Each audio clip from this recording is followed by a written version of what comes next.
Freedom, the last of 4 Friday morning classes delivered for advanced students at 228 West 39th Street, New York, on 10th January 1896, and recorded by Mr. Josiah J. Goodwin. In addition to meaning work, we have stated that psychologically, the word karma also implies causation. Any work, any action, any thought that produces an effect is called a karma. Thus, the law of karma means the law of causation, of inevitable cause and sequence. Wheresoever there is a cause, there an effect must be produced. This necessity cannot be resisted, and this law of karma, according to our philosophy, is true throughout the whole universe.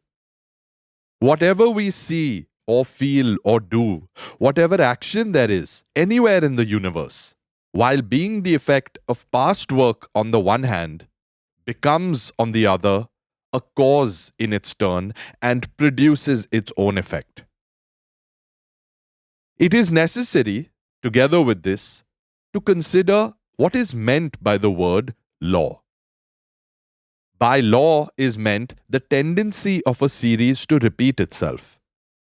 When we see one event followed by another, or sometimes happening simultaneously with another, we expect this sequence or coexistence to recur. Our old logicians and philosophers of the Nyaya school call this law by the name of Vyapti. According to them, all our ideas of law are due to association. A series of phenomena becomes associated with things in our mind in a sort of invariable order, so that whatever we perceive at any time is immediately referred to other facts in the mind. Any one idea, or according to our psychology, any one wave that is produced in the mind stuff or chitta must always give rise to many similar waves. This is the psychological idea of association. And causation is only an aspect of this grand pervasive principle of association. This pervasiveness of association is what is in Sanskrit called Vyapti. In the external world, the idea of law is the same as in the internal. The expectation that a particular phenomenon will be followed by another, and that the series will repeat itself. Really speaking, therefore, law does not exist in nature. Practically, it is an error to say that gravitation exists in the earth, or that there is any law existing objectively anywhere in nature. Law is the method, the manner in which our mind grasps a series of phenomena. It is all in the mind. Certain phenomena happening one after another, or together, and followed by the conviction of the regularity of their recurrence, thus enabling our minds to grasp the method of the whole series, constitute what we call law. The next question for consideration is what we mean by law being universal. Our universe is that portion of existence which is characterized by what the Sanskrit psychologists call Desha Kala Nimitta, or what is known to European psychology as space, time, and causation. This universe is only a part of infinite existence, thrown into a particular mold composed of space, time, and causation. It necessarily follows that law is possible only within this conditioned universe. Beyond it, there cannot be any law. When we speak of the universe, we only mean that portion of existence which is limited by our mind. The universe of the senses which we can see, feel, touch, hear, think of, imagine. This alone is under law. But beyond it, existence cannot be subject to law. Because causation does not extend beyond the world of our minds. Anything beyond the range of our mind and our senses is not bound by the law of causation, as there is no mental association of things in the region beyond the senses, and no causation without association of ideas.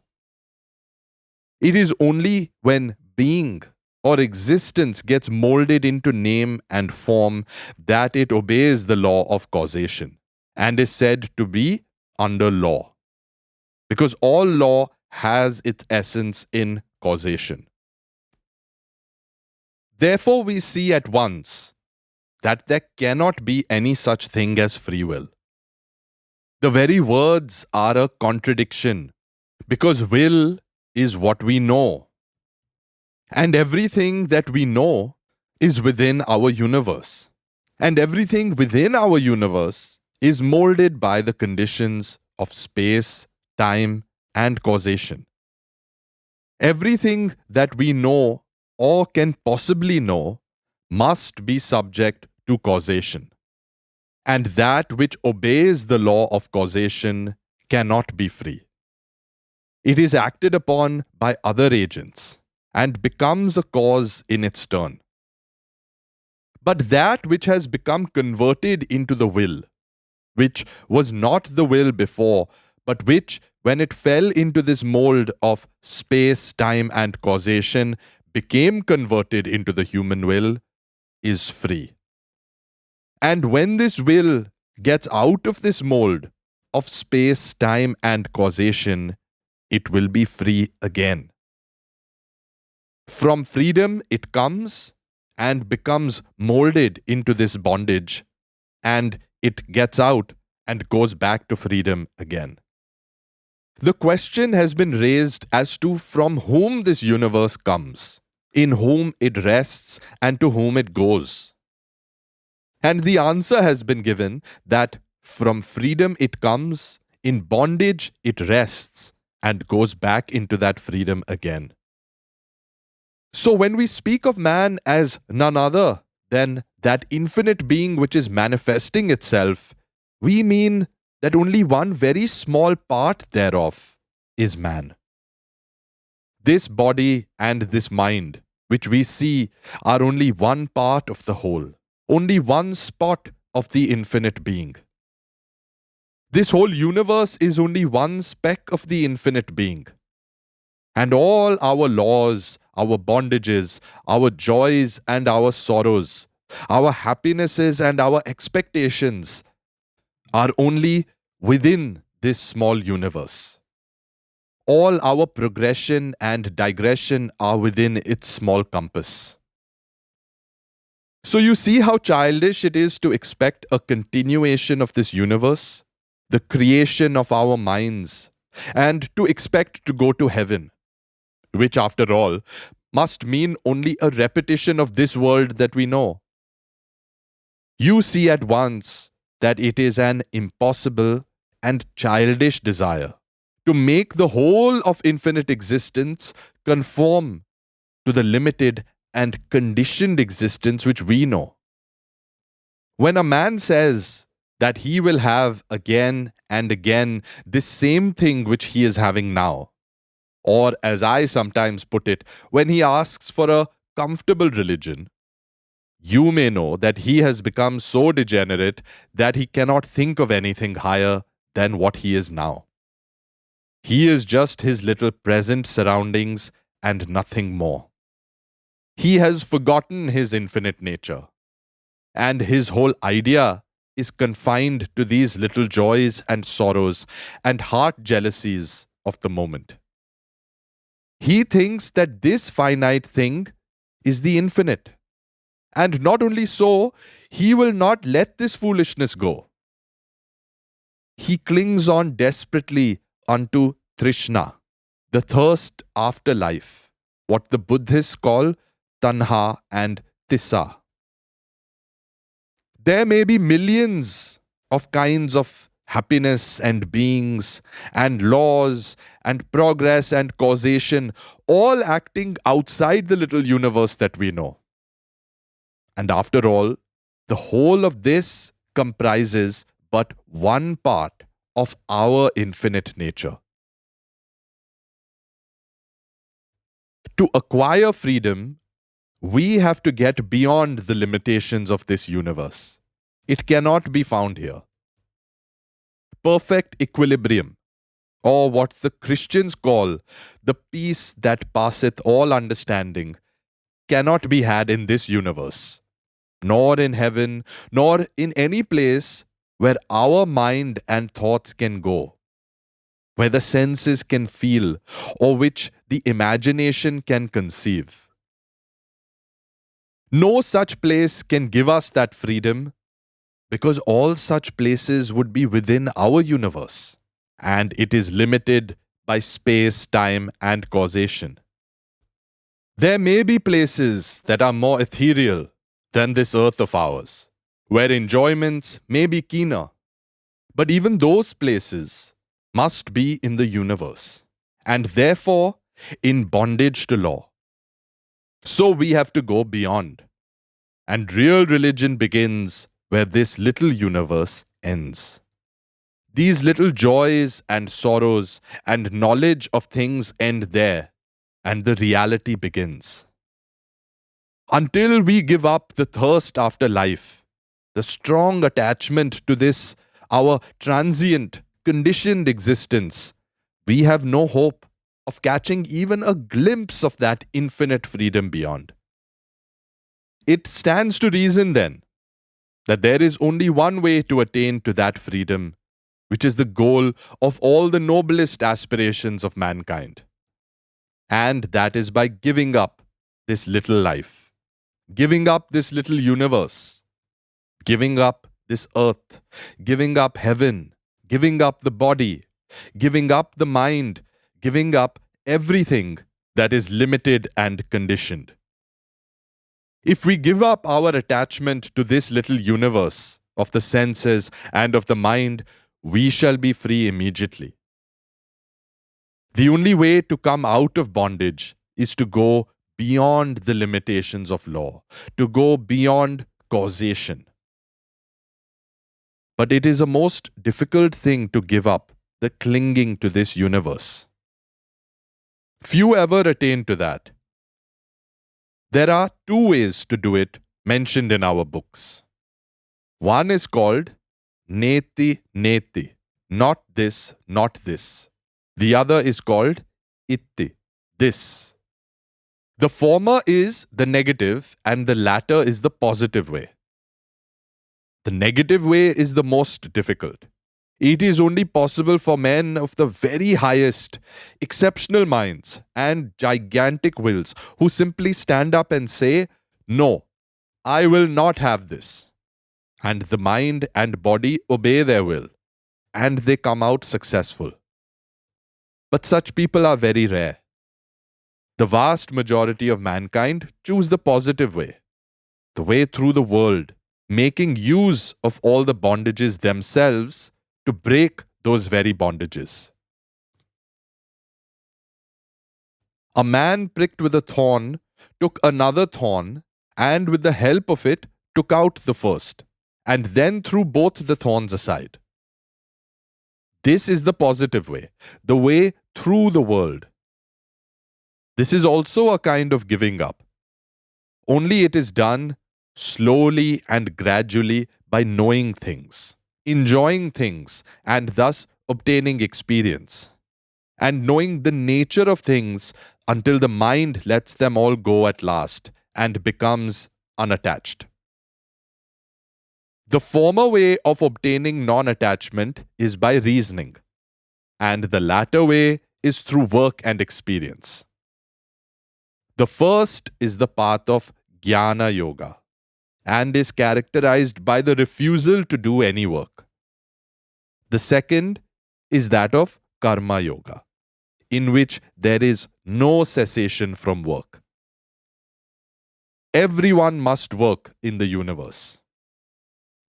Only Those who are perfectly satisfied with the self, whose desires do not go beyond the self, whose mind never strays out of the self, to whom the self is all in all, only those do not work. The rest must work.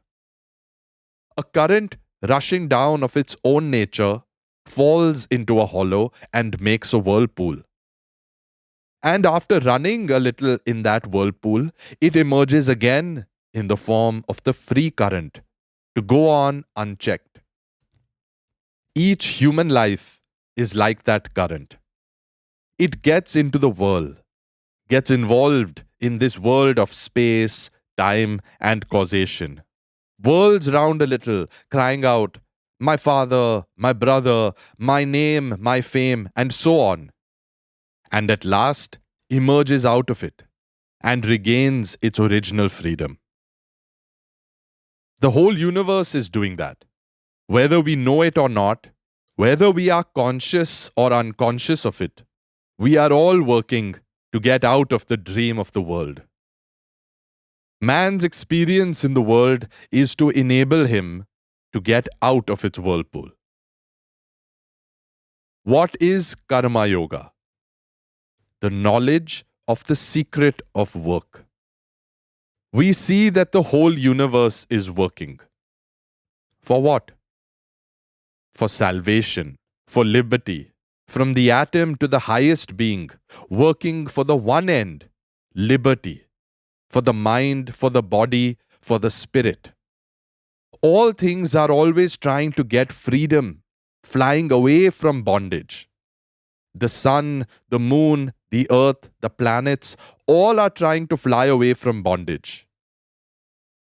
The centrifugal and the centripetal forces of nature are indeed typical of our universe. Instead of being knocked about in this universe, and after long delay and thrashing, getting to know things as they are, we learn from Karma Yoga the secret of work, the method of work, the organizing power of work. A vast mass of energy may be spent in vain if we do not know how to utilize it. Karma Yoga makes a science of work. You learn by it how best to utilize all the workings of this world. Work is inevitable. It must be so. But we should work to the highest purpose. Karma Yoga makes us admit that this world is a world of 5 minutes, that it is something we have to pass through, and that freedom is not here, but is only to be found beyond. To find the way out of the bondages of the world, we have to go through it slowly and surely. There may be those exceptional persons about whom I just spoke, those who can stand aside and give up the world as a snake casts off its skin and stands aside and looks at it. There is no doubt that these are exceptional beings. But the rest of mankind have to go slowly through the world of work. Karma Yoga shows the process, the secret, and the method of doing it to the best advantage. What does it say? Work incessantly, but give up all attachment to work. Do not identify yourself with anything. Hold your mind free. All this that you see, the pains and the miseries, are but the necessary conditions of this world. Poverty and wealth and happiness are but momentary. They do not belong to our real nature at all. Our nature is far beyond misery and happiness, beyond every object of the senses, beyond the imagination, and yet we must go on working all the time. Misery comes through attachment, not through work. As soon as we identify ourselves with the work we do, we feel miserable. But if we do not identify ourselves with it, we do not feel that misery.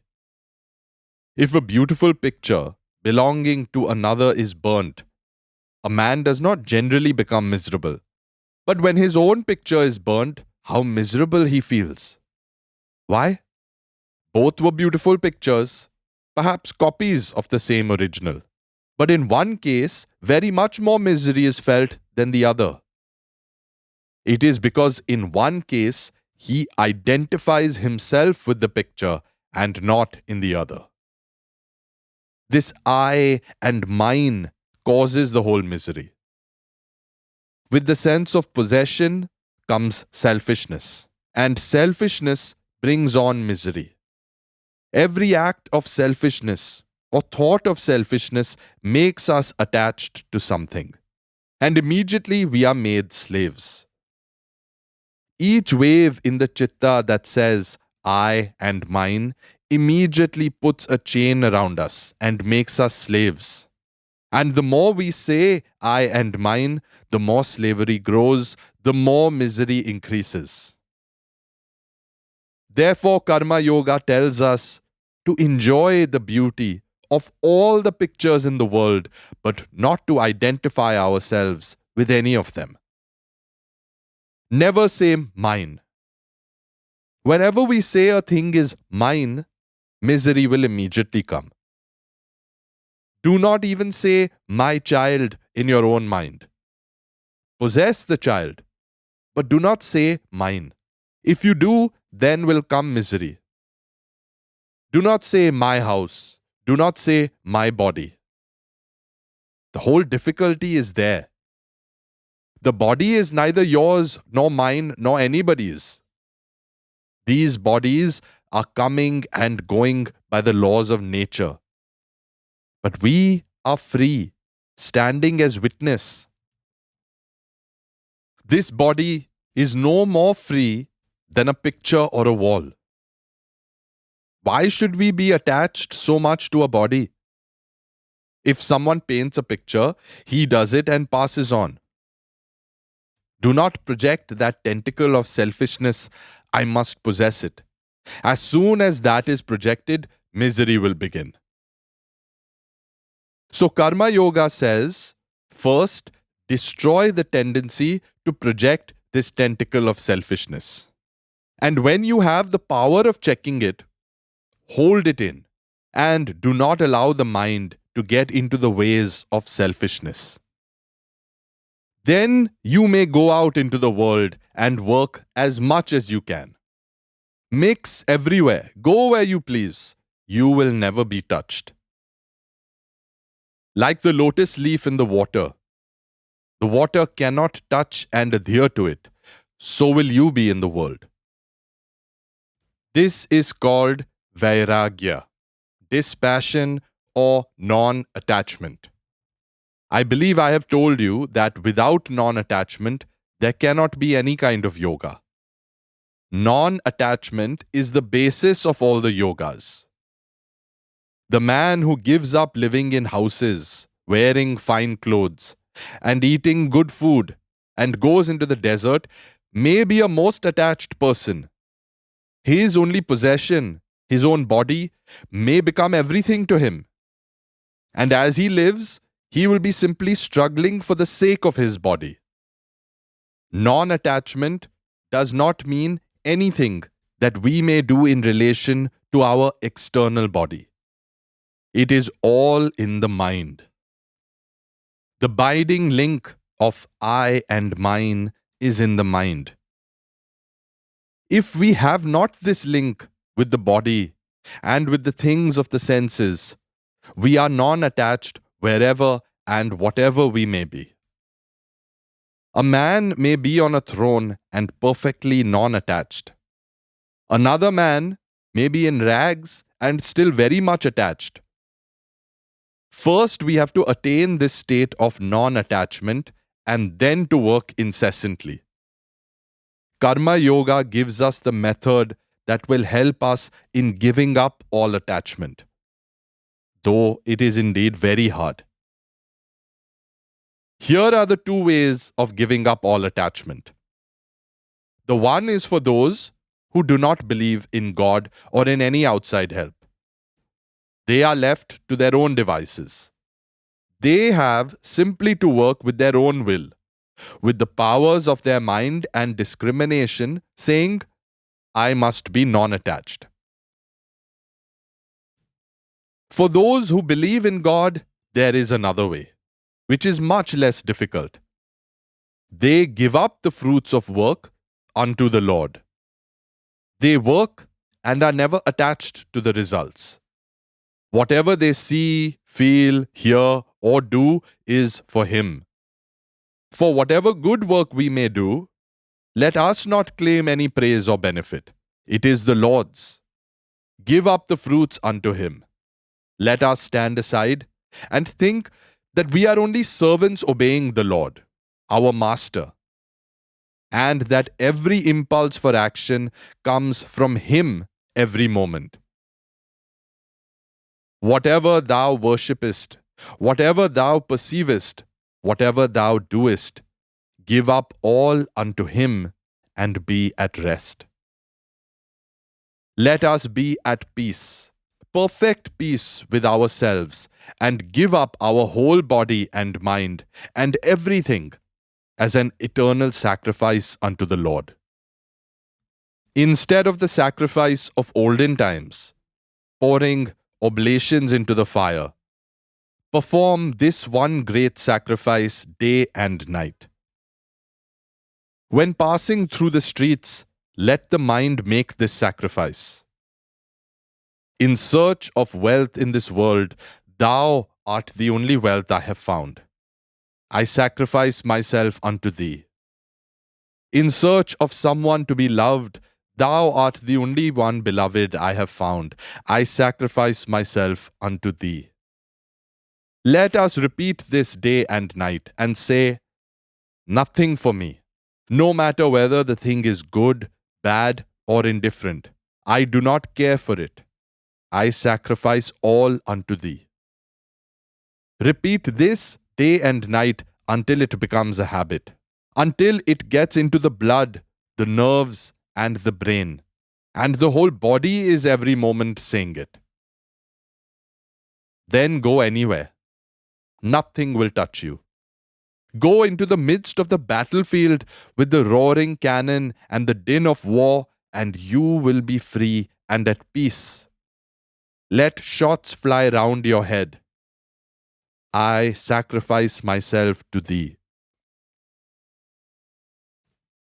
Karma Yoga teaches us that the ordinary idea of duty is on the lower plane. Nevertheless, all of us have to do our duty. Yet we may see that this peculiar sense of duty is very often a great cause of misery. Duty becomes a disease with us, dragging us ever forward. It catches hold of us and makes our whole life miserable. It is the bane of human life. This duty, this idea of duty, is the midday summer sun which scorches the innermost soul of mankind.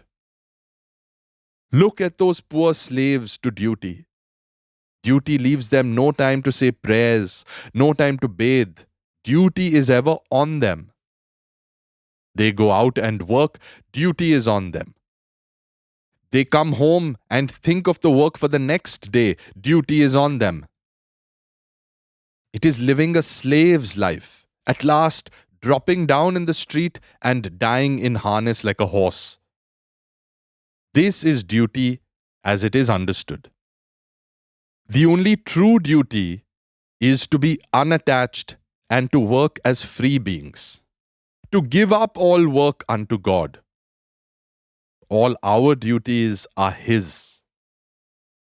Blessed are we that we are ordered out here. We serve our time. Whether we do it ill or well, who knows? If we do it well, we do not get the fruits. If we do it ill, neither do we get the care. Be at rest, be free and work.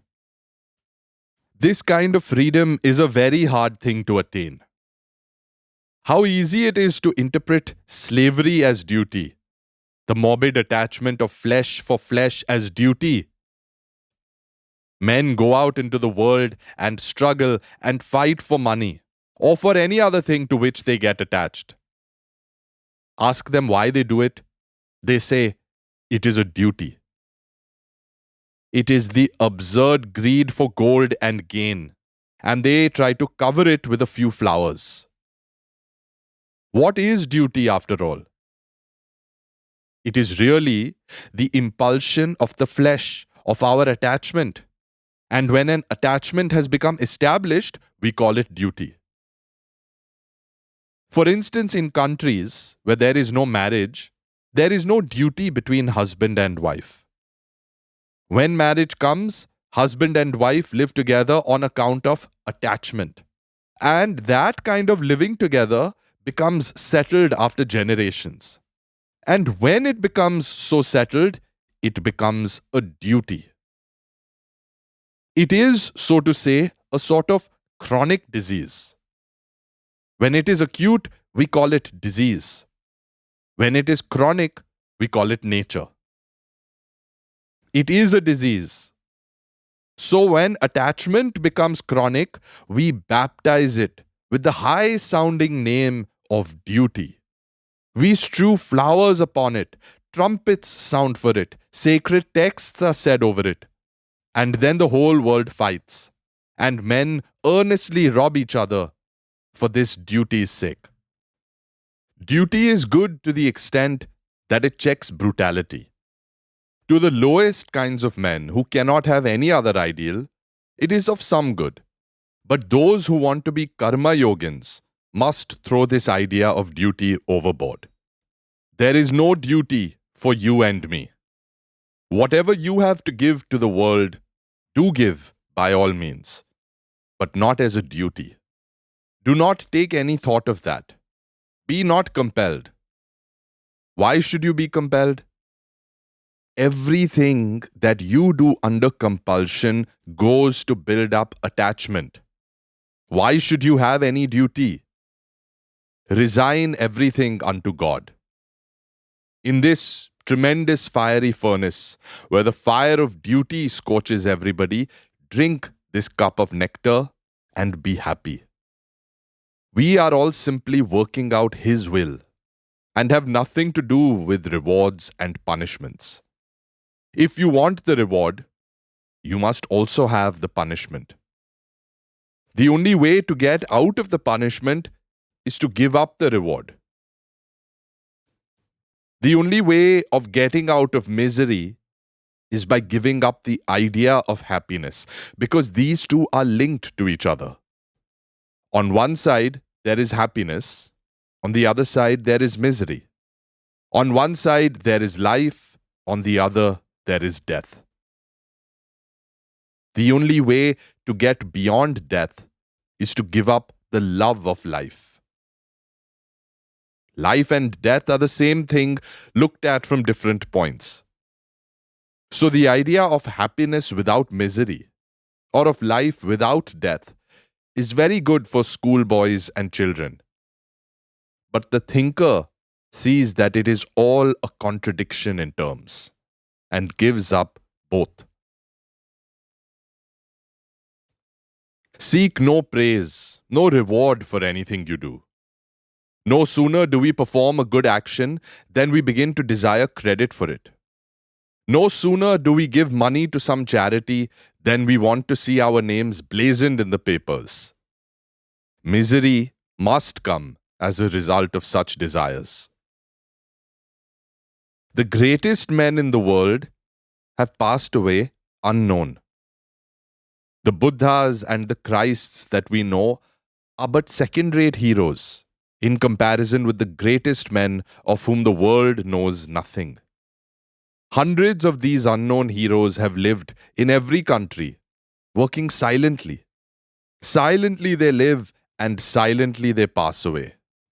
And in time, their thoughts find expression in Buddhas or Christs. And it is these latter that become known to us. The highest men do not seek to get any name or fame from their knowledge. They leave their ideas to the world. They put forth no claims for themselves and establish no schools or systems in their name. Their whole nature shrinks from such a thing. They are the pure Sattvikas, who can never make any stir, but only melt down in love. I have seen one such yogin who lives in a cave in India. A most wonderful man, one of the most wonderful men I have ever seen. Whenever I would ask him a question, he would never answer but would say, "What does your servant know?" It was only in the course of conversation that some answer would come, but he would never directly answer a question. The man in him is gone. He has so completely lost the sense of his own individuality. If an animal bites one of his arms, he is ready to give it his other arm also, and say that it is the Lord's will. The Lord has come in the shape of an animal.